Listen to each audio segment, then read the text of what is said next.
அதாவது அவர் சொன்ன மாதிரி ஒரு நாளில் சிஎம் இருந்தாலும் சிஎம் தான், 6 மாதம் இருந்தாலும் சிஎம் தான். சரிங்களா?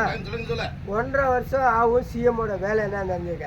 அதுக்குள்ள ஆட்சி மாற்றம் வரும். ஆட்சி மாற்றம்னா விஜயோட எம்எல்ஏவும் வெளியே போகலாம், இப்போ ஆதரவு கொடுத்தவங்களும் வாபஸ் வாங்கலாம். அதனால அது ஆட்சியை கலைச்சி மறு எலெக்ஷன் வரும்.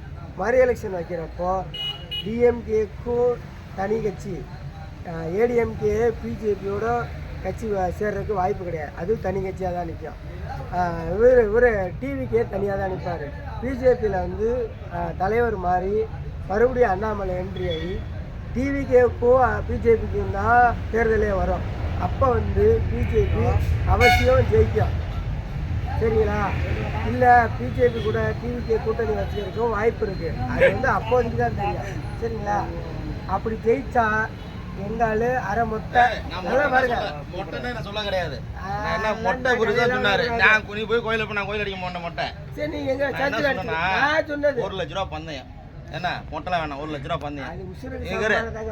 அதெல்லாம் என்ன மோடி சொன்னார்ல, மோடி தனிச்சு பாஜக இங்க வருமா தமிழ்நாட்டுல? வராதுங்கிறேன் நான், வராதுங்கிறேன். 1 லட்ச ரூபா பந்தயம் இந்த 6 மாசத்துல அப்படி சொல்லிக்காது. 1 லட்ச ரூபா பணம் வந்து உங்க கைக்கு எங்க கைக்கு அதெல்லாம் ஒரு ஆளு கொடுத்துறணும். அப்புறம் இதுதான் பந்தயம். இது மொட்டை அடிக்கிறது இதெல்லாம் வாய்க்கிறது அதெல்லாம் செட்டாகாது.